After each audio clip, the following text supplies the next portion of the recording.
क्या कभी भी आपके साथ ऐसा हुआ है, आपने ऐसा फ़ील किया है कि आप एक आदत को बदलना चाहते हो, एक ऐसा नेगेटिव आदत है और आप उस पे काम भी कर रहे हो, आपने उसको बदलना शुरू भी कर दिया है, पर आपके मन से एक फीलिंग आ रही है कि इसे तू बदल नहीं सकता, ये परमानेंट है, ये लाइफ टाइम ये आदत रहेगी, राइट?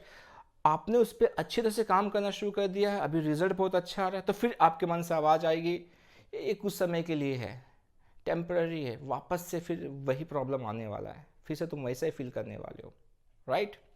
बहुत सारे लोगों के साथ ऐसा होता है, वैसा फील करते हैं।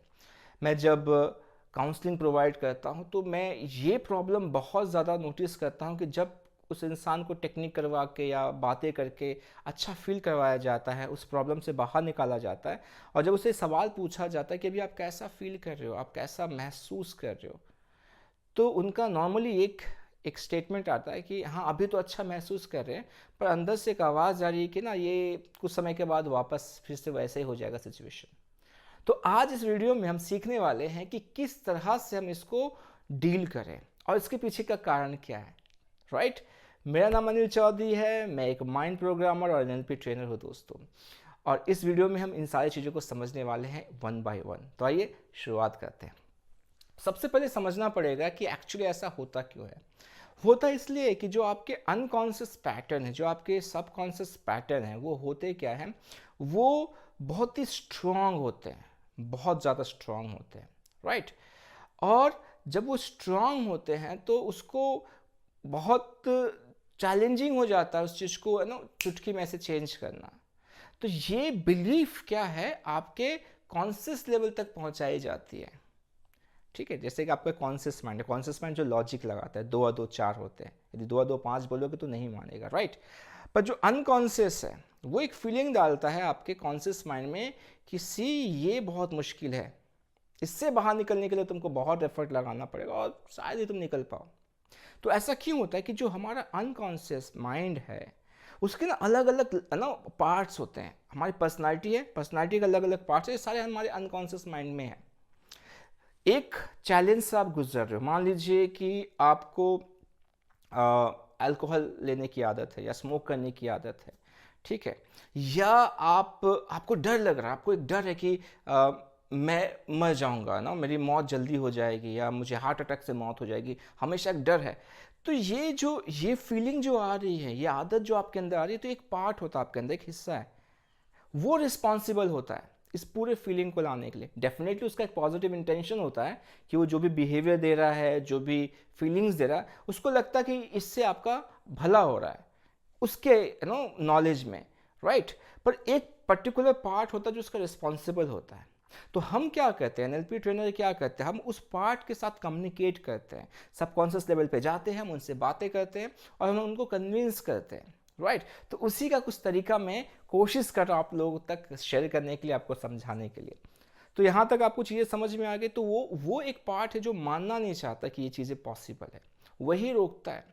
तो आपको क्या करना, आपको ना एक बिलीफ को क्रिएट करना, वो ये है कि जब भी जिस चीज़ को मैं बदलना चाहता हूँ अपने कॉन्शियस माइंड से, चाहे मैं एक नया आदत बनाऊँ या एक पुरानी आदत को चेंज करूँ या किसी भी प्रॉब्लम में अपने कॉन्शियस माइंड के थ्रू मैं वो कर सकता हूँ, ये पॉसिबल है। अब तब कॉन्शियसली ये कह रहे हो पर आपका अनकॉन्शियस माइंड इसको मानने के लिए तैयार नहीं। अरे यार चाह तो ऐसे बोलता है। तो करना क्या है, आपको एक आदत लेनी है और उसको बदलनी है कॉन्शियसली। तो सबसे बेस्ट क्या है कि आप सुबह को ब्रश करते हो, तो जो ब्रश करने का प्रोसेस है वो एक अनकॉन्शियस पैटर्न है हमारा। आप नोटिस करेंगे अनकॉन्शियस पैटर्न का मतलब क्या होता है कि एक ऐसी आदत, एक ऐसा चीज़ जो ऑटोमेटिकली होता है, आपको सोचने की ज़रूरत नहीं है। आप सुबह उठ के ये नहीं सोचते कि अरे मुझे ब्रश करना है, राइट में करना है, लेफ्ट में करना है। आप ये नहीं सोचते, आप जाते हो, आप पेस्ट लेते हो, ब्रश लेते हो, कब ब्रश करके ख़त्म हो जाता है आपको ये पता भी नहीं चलता है, राइट? तो अब आपको करना है क्या है, इस अनकॉन्शियस पैटर्न को, इस अनकॉन्शियस हैबिट को आपको चेंज करना है कॉन्शियसली। यदि आप राइट हैंड यूज़ करते हो ब्रश करने के लिए, तो अब कॉन्शियसली क्या करना, अपने लेफ्ट हैंड को यूज़ करना है। और इससे आपको क्या करना, ब्रश करना तब तक जब तक ये पैटर्न ना बन जाए, मतलब ऑटोमेटिकली सुबह उठो और आपका लेफ्ट हैंड क्या करे, पेस्ट ना, ब्रश ले, पेस्ट लगाए और अपना ब्रश करना शुरू कर दे कंफर्टेबली, कोई दिक्कत नहीं है ना, कोई पकड़ने में ऐसे ना, कोई दिक्कत, एकदम कंफर्ट तरीके से। तो जब ये आदत बन जाएगी आपके लेफ्ट हैंड से, जो होगा पक्का होगा, इट्स पॉसिबल, ओके? तो अब जब ये हो जाएगा तो आराम से बैठना आपको, ठीक है, आराम से बैठ गए और अपने सबकॉन्शियस माइंड से, अपने अनकॉन्शियस माइंड से कहना है, देख देख भाई, एक अनकॉन्शियस पैटर्न था मेरा, ब्रश करने का आदत था मेरा राइट हैंड से। कॉन्शियसली मैंने सोचा कि मैं इसको बदल सकता हूँ, मैंने लगातार उस एक्शन को लिया, रिपीट किया, और आज मैं अपने लेफ्ट हैंड से आराम से ब्रश कर सकता हूँ, मुझे कोई दिक्कत नहीं है। बिल्कुल यही तरीका मैं यूज़ करूँगा इस आदत को चेंज करने के लिए। मैं इस जो मेरी अभी आदत है उसको भी मैं बदलूँगा अपने अपने कॉन्शियस एफर्ट से। तुझे क्या लगता है, क्या क्या मैं ये कर सकता हूँ, क्या ये पॉसिबल है? तो आपका अनकॉन्शियस माइंड बोलेगा हाँ।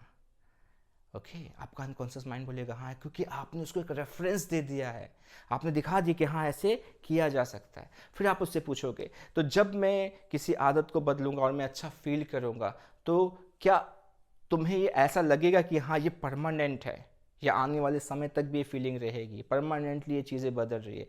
क्या तुम इस चीज़ को एक्सेप्ट करोगे? वो कहेगा हाँ।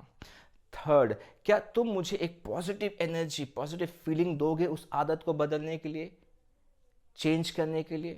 तो वो कहेगा हाँ। तो अब क्या हो गया कि आपका जो अनकॉन्शियस लेवल में जो आपका पार्ट है, जो आपका सबकॉन्शियस माइंड का जो लेवल में पार्ट है, आपने उसको कन्विंस कर दिया है एक एक्शन लेने के लिए। अब आप दोनों मिलके क्या करोगे, उस चैलेंज से, उस प्रॉब्लम से, उस हैबिट से आप आराम से बाहर निकल सकते हो। या कोई भी आपको काउंसलिंग कर रहा है, कुछ सिखा रहा है, वो चीज़ें बहुत आसानी से ले पाओ, क्योंकि आपने अनकॉन्शियस लेवल पे जाके क्या किया है, वहाँ पे उसको चेंज किया, उसको कन्विंस किया।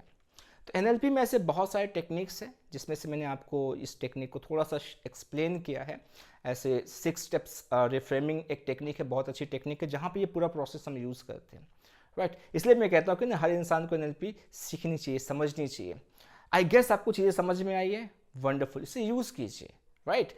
तो इसी तरह से सीखते जाइए, प्रैक्टिस करते जाइए और अपनी लाइफ को बेहतर बनाते जाइए। मैं फिर से मिलूंगा अपने नेक्स्ट वीडियो में, तब तक अपना ख्याल रखिए। नमस्ते।